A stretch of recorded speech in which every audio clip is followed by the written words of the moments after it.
Fair and gentle gamers, the time has come for the EVETECH level up deals, which are in like en masse. There's 162 deals on the store right now, so I'm not going to try and cover all of them. Instead, what I'm going to do is give you the top 3 from each of the major categories. So starting off with probably the one you've all been waiting for, the upgrade kits. This one at number 3, 11600, 16 gigs of 3600 megahertz memory, a 240 more radiator, and a B560 plus. So you get like the best of pretty much everything at $7,000. It's kind of sick. So PCI Express 4.0, so you're going to have the latest NVMe stuff. 11600, really nice little chip. The 6-core Intels are kind of disgusting. They run on the tears of baby seal and just sip lightly at the power socket like that. Run nice and cool. So a 240 more rad is like very overkill. Good for the South African summers, so that you don't hear a pool pump going off next to you on your desk. The one thing I would say to you to do though is increase to 32 gigs RAM, just so that you've got dual channel guaranteed, and then you're going to have an 8,200 Rand price tag for that.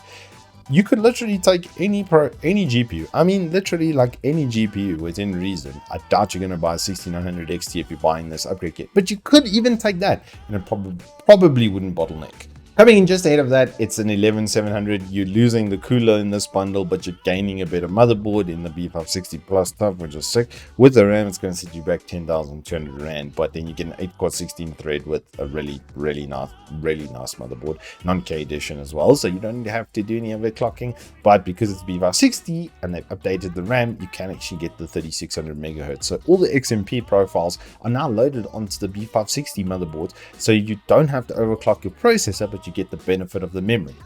Very nice. And finally, the number one deal, it has to go to this 5600X build, because even with the RAM, it's 1158, and well, you're getting a 5600X with the X570P, which has more PCI Express lanes, so you can add more NVMe in, and then you're going to have the good RAM of 3600 megahertz, CL18 goodness once again, and then the 240 more RAM. I cooled one of these puppies with a 120 mil, and the highest it ever hit was 61 whole degrees. Jumping into storage at number 3 is Hikvision E100. I reviewed these and tested these and worked with these for a very long time. 5-year warranty. It's a 2.5 inch. No frills, no fuss. If you don't have an NVMe slot and you're using something older and you just want to give it a kick in the pants, this is a great way to do that. But at number 2, if you do have an NVMe port, then 512 gig for $1,000. For $1,000 with a 3,400 megs read and a 2,400 megs write. And Clev's memory products have been nothing but good to me, so I'm going to assume that this is going to be absolutely fantastic.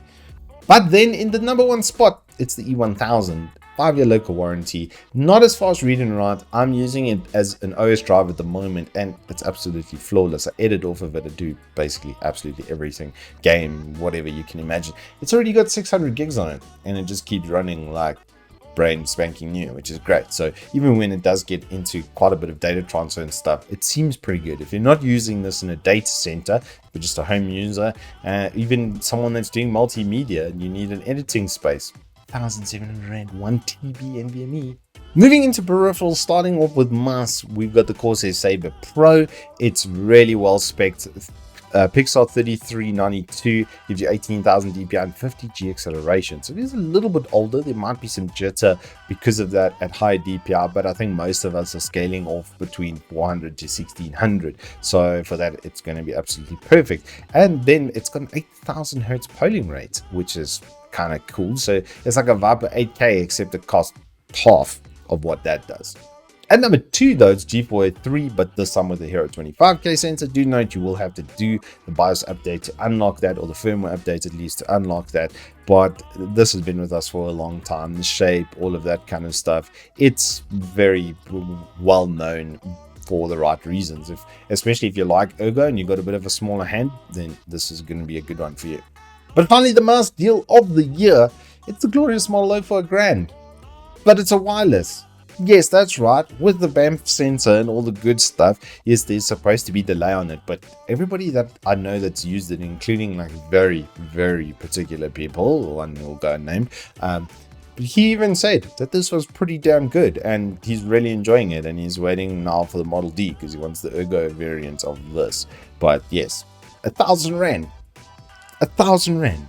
Moving on to keyboards, which is not the strongest segment on EVETECH at the moment. Come DS Homies E360% though is really good bang for buck. It's fully backlit, fully mechanical, and everything you need function-wise is actually on the keyboard. So you don't have to install any software, anything like that. You can do everything from the keyboard. And all of that for 600 bucks. It's pretty damn good. There is a review here from your boy if you do want to see more though. Coming just ahead of that, I put the Marvo just because it's a full mechanical backlit keyboard for 400 Rand. That's what mecha membranes cost from other brands, and rubber domes are just not going to be as good as mechanical switches. But finally, the number one spot, it's the Razer Huntsman Mini. I've actually reviewed this one, as you can see by that review underneath, but I really like the build quality on these at the moment. Razer's done a really good job with their new series, and at this price point, it's a guaranteed cost of ownership, what, of 900 Rand per year, 3 Rand a day, basically, to have one of the best keyboards around. It's pretty solid. Starting off with the headsets at number 3, it's HS70. These are just really good bang for buck. I have done a review on them as well, so if you do want to find out more, go and check that out. But price versus performance on these is really solid. Coming in just at the head of that is Logitech's G935. These are some of the best wireless headsets around, right? Like build quality, feature set, controls, and RGB on them even. It's going to give you the best of all worlds. But the number one wireless headset you could buy right now, in my opinion, are the Octus 7s.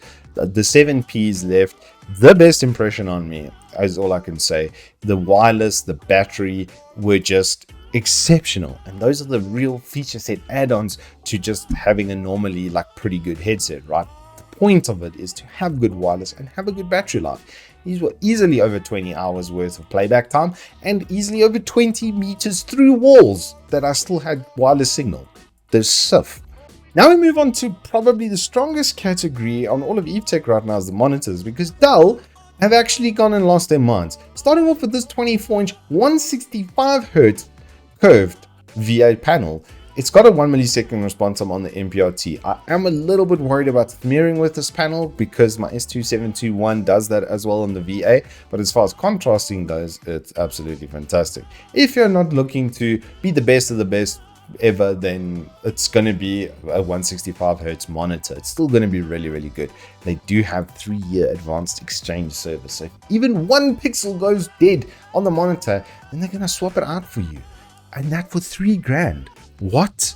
And similarly with this Alienware number 2, it's the 25-inch 240. I picked this over the 27 this time because at 5 grand, it's kind of ludicrous that you're getting a 240 with G-Sync at this price. This is an IPS panel though, so glow is a thing. I can attest to that having used it, but if you fiddle with your contrast, then you can get it looking a lot closer to like the VA kind of contrast, but without any of that smearing and delay. So yeah, 240 Hz IPS. But the number one monitor on the store right now is this thing by a landslide. It's a 27 1440p 165Hz with HDR 400. It's got absolutely everything you could want. And if that wasn't enough, I also noticed it's got a 98% DCI-P3 color. So sRGB, throw it out the window. That's at like 125% now with that 98% DCI-P3. This means that it can design, it can game, it literally can do absolutely everything. And I'm actually a little bit disappointed that this one isn't curved. I would have preferred that 24 was flat and that this one was curved, because once you get 27, having that slight curve is really nice. It's about the only thing I would change on this, but the price versus performance here is astronomically good.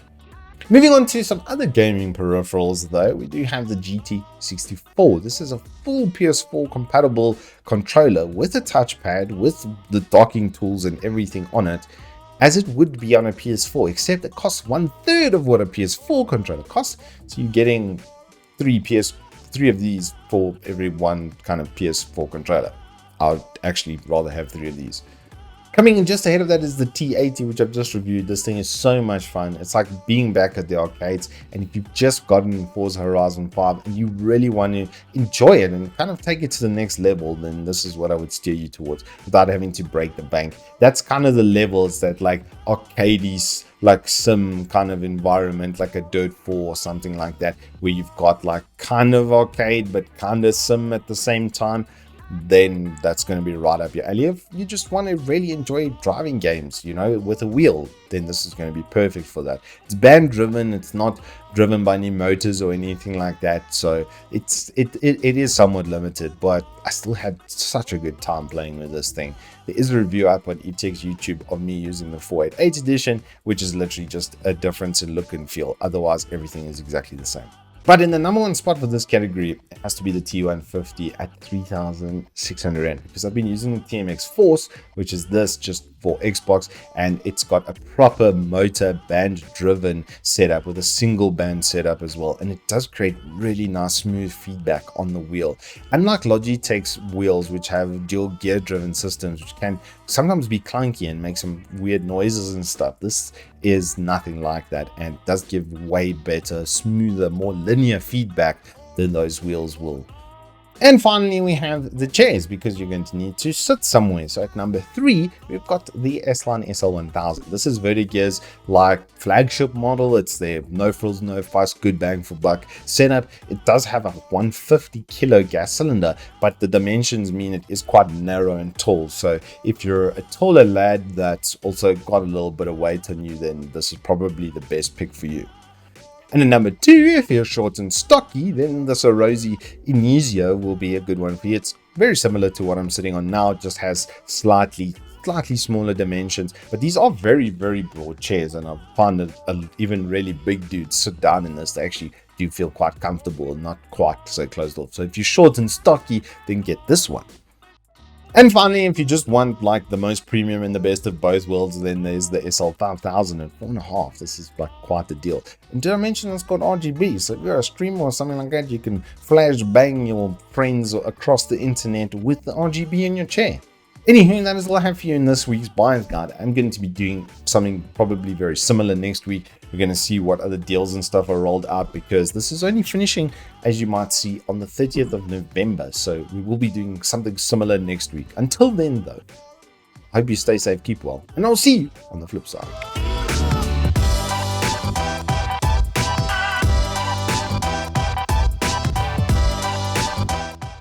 Coming in just ahead of that, it's a big boy Logitech, the G935, the things that converted Shroud and made them hit their proverbial